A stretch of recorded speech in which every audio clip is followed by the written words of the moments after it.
Les gaz intestinaux, est-ce normal ou est-ce que c'est le signe que quelque chose ne fonctionne pas correctement? La réponse va peut-être vous surprendre. On a souvent tendance à penser que les gaz intestinaux sont un problème, alors qu'en réalité, ils font partie à part entière du bon fonctionnement de l'intestin.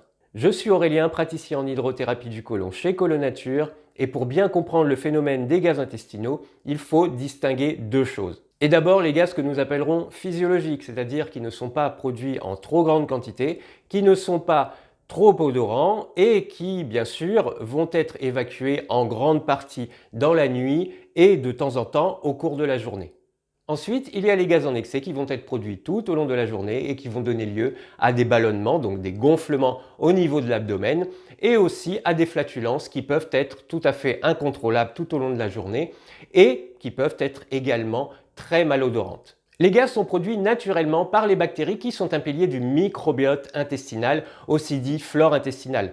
Ces bactéries, par la digestion des produits que nous ne pouvons pas digérer, c'est-à-dire les fibres par exemple que nous allons faire entrer dans le tube digestif via la consommation de fruits et de légumes, ou alors de certains sucres dits complexes comme celui que nous allons trouver par exemple dans les féculents. Et ces gaz ont un rôle essentiel puisqu'ils vont permettre la bonne circulation des selles à l'intérieur du côlon, tout simplement grâce à la pression qu'ils vont produire à l'intérieur de celui-ci. Et au niveau du rectum, quand nous allons aller aux toilettes pour pousser, pour évacuer les selles, eh bien ils vont permettre une meilleure évacuation des selles directement dans les toilettes. Quand le microbiote intestinal est équilibré et que le système digestif l'est tout autant, eh bien les gaz sont produits de façon extrêmement modérée. Nous allons pouvoir en évacuer par exemple pendant la nuit, c'est là que le plus gros va se faire, et de temps en temps au cours de la journée.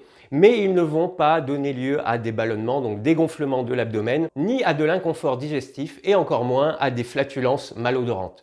En revanche, dans certaines situations, les gaz peuvent être produits de façon excessive et c'est notamment le cas lorsque le côlon est trop encombré de sel fécal. Cela mène à une augmentation des populations bactériennes à l'intérieur du côlon et aussi une augmentation de leur activité et donc une augmentation de la fermentation. Les gaz sont naturels et même utiles, mais c'est leur excès qui devient problématique. C'est quelque chose que je vois très souvent en cabinet, des clients qui viennent me voir pour des problèmes de ballonnement qui peuvent être douloureux, voire très douloureux, des flatulences qui peuvent être incontrôlées et cela bien sûr mène à des problèmes de sociabilité et aussi à des flatulences nauséabondes. Et dans beaucoup de cas, c'est dû à un déséquilibre du microbiote intestinal causé par une accumulation de sel en stagnation dans le côlon. Et dans ce cas spécifique, le système digestif peut avoir du mal à retrouver un fonctionnement normal. C'est pourquoi il est nécessaire d'agir directement sur cet encombrement, notamment grâce à l'hydrothérapie du côlon et au mouvement de l'eau à l'intérieur du côlon qui permet justement une évacuation des selles et donc une stabilisation